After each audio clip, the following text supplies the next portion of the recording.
உலக மனுஷனுடைய பாவங்களுக்காக அவர் சிலுவையிலே பலியாக அவரையே ஒப்பு கொடுத்தார். எல்லா மனுஷரும் ரட்சிக்கப்பட வேண்டும் என்று பிதாவுடைய சித்தமா இருந்ததினாலே இயேசு கிறிஸ்து மனித அவதாரம் எடுத்து இந்த பூமிக்கு வந்தார். இயேசு கிறிஸ்துவை விசுவாசிக்கிற எல்லாரும் ரட்சிக்கப்படுகிறார்கள். எனக்கு அருமையானவர்களே, இந்த நாளிலே சுதந்திர தினம் கொண்டாடுறோம், குடியரசு தினம் கொண்டாடுறோம். ஆனா இன்றைக்கு சமுதாயத்தில் அநேகர் விடுதலை இல்லாமல் இருக்கிறார்கள், சுதந்திரம் இல்லாமல் இருக்கிறார்கள், வியாதியிலே கஷ்டப்படுகிறார்கள், பிசாசின் பிடியில கஷ்டப்படுகிறார்கள்.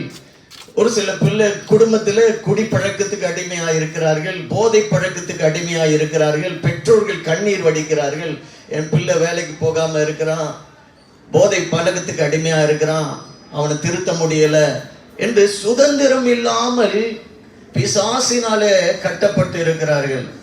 இயேசு கிறிஸ்து சொல்லுகிறார், குமாரன் விடுதலை அளித்தால் மெய்யாகவே விடுதலை ஆவீர்கள். இயேசு கிறிஸ்துவின் நாமத்தினாலே விடுதலை உண்டு. இன்றைக்கு சுதந்திரம் இல்லாம இருக்கிறாங்க பாருங்க. எத்தனையோ மக்கள் சுதந்திரம் இல்லாம இருக்கிறாங்க.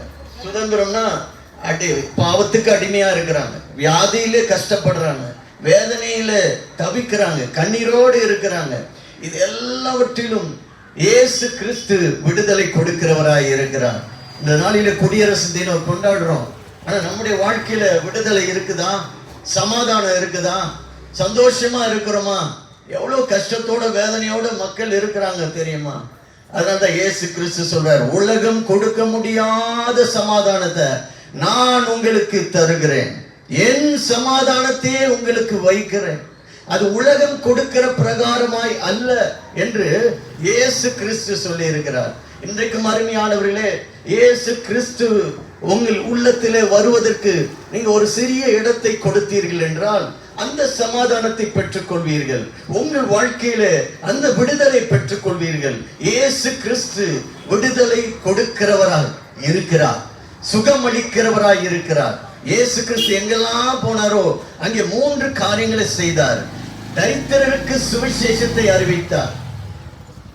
2வது காரியம், வியாதிப்பட்டவர்களை குணமாக்குகிறவராய் இருந்தார். 3வது காரியம், பிசாசினாலே அகப்பட்டவர்களுக்கு விடுதலை கொடுக்கிறவராய் இருந்தார். இன்றைக்கு அருமையானவர்களே, இன்றைக்கு சமுதாயம் கட்டப்பட்டு இருக்கிறது, உண்மையிலே சுதந்திரம் இல்லாமல் இருக்கிறது. நம்ம எல்லாம் சுதந்திரம் வாங்கி இத்தனை வருடம் ஆயிடுச்சுன்னு நினைக்கிறோம். ஆனா உண்மையிலே சமுதாயத்துல சுதந்திரம் இல்லாம தான் ஜனங்க இருக்கிறாங்க. எவ்வளவு பேர் பிசாசினால, வேதனையில, பாவ பழக்கத்துக்கு அநேக